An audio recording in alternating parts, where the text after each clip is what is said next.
ഇന്നിവിടെ ഞാൻ സ്പിനച്ച് പാലക്ക് എന്ന് പറയും, ഇത് അരച്ചുണ്ടാക്കുന്നത് എങ്ങനെയാണെന്ന് കാണിച്ചു തരാം. ഞാനിത് ആദ്യമേ ഞാൻ അരച്ച് ഓൾറെഡി ഇവിടെ വെച്ചിരിക്കുകയാണ്. അത് പറഞ്ഞു തരാം എങ്ങനെയാണെന്ന്. ഇത് സ്പിനച്ച് മേടിച്ചുകൊണ്ട് വന്നാൽ 2-3 വട്ടം നല്ലതുപോലെ ക്ലീൻ ആക്കണം, കഴുകണം. കഴുകി വൃത്തിയാക്കിയിട്ട് കുറച്ച് വെള്ളം ചരുവത്തിൽ വെച്ച് അതിനകത്ത് സ്പിനച്ച് വെള്ളം തിളച്ച് കഴിയുമ്പോൾ സ്പിനച്ച് കഴുകിയത് വൃത്തിയായത് അതിനകത്തിടണം. അതിനകത്തിട്ട് ഒരു 2 സെക്കൻഡ് നേരം അതിനകത്തിട്ട് നല്ലതുപോലെ തിളയ്ക്കുന്നിടം വരെ വെയിറ്റ് ചെയ്യണം. അത് കഴിഞ്ഞ് ആ വെള്ളം ഊറ്റിക്കളഞ്ഞ് കഴിഞ്ഞ് തണുത്ത വെള്ളം അതിന് മേലെ ഒഴിക്കണം. ഒഴിച്ച് കഴിഞ്ഞ് ഇതും വെള്ളം ഊറ്റിക്കളഞ്ഞ് മാറ്റി വെക്കണം.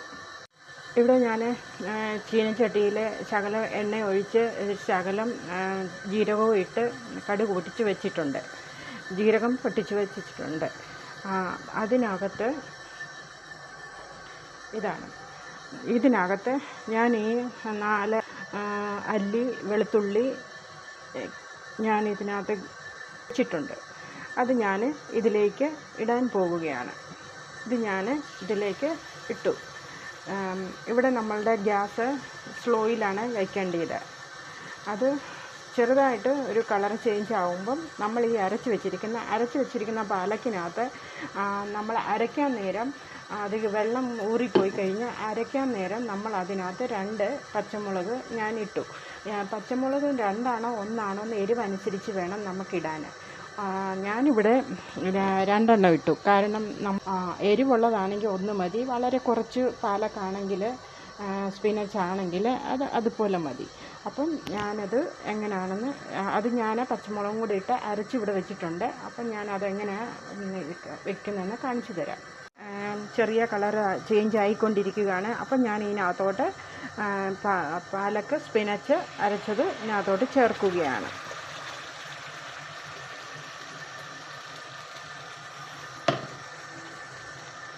ഇത് ഞാൻ ചേർത്തിട്ട് ഇതൊന്ന് ചെറുതായിട്ടൊന്ന് മിക്സ് ചെയ്തിട്ട് ഞാൻ ഈ മിക്സിക്ക് ജാറിനകത്ത് ഒരല്പം വെള്ളം കൂടെ ഒഴിച്ച് ചേർക്കുകയാണ്. കാരണം നമുക്ക് കുറച്ച് ഒത്തിരി വെള്ളം വേണ്ട, കൊഴുത്തിരിക്കണം. അപ്പം അതനുസരിച്ച് വെള്ളം ചേർക്കണം ഇതിനകത്ത്.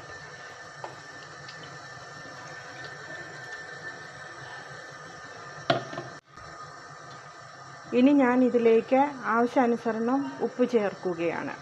ഉപ്പ് ടേസ്റ്റ് അനുസരിച്ച് ഇടണം. ഉപ്പിടണം. പിന്നെ ഞാൻ ഇതിലേക്ക് ഒരല്പം ഗരം മസാല പൊടി ചേർക്കുകയാണ്. അധികം വേണ്ട, ശകലം മതി. ഗരം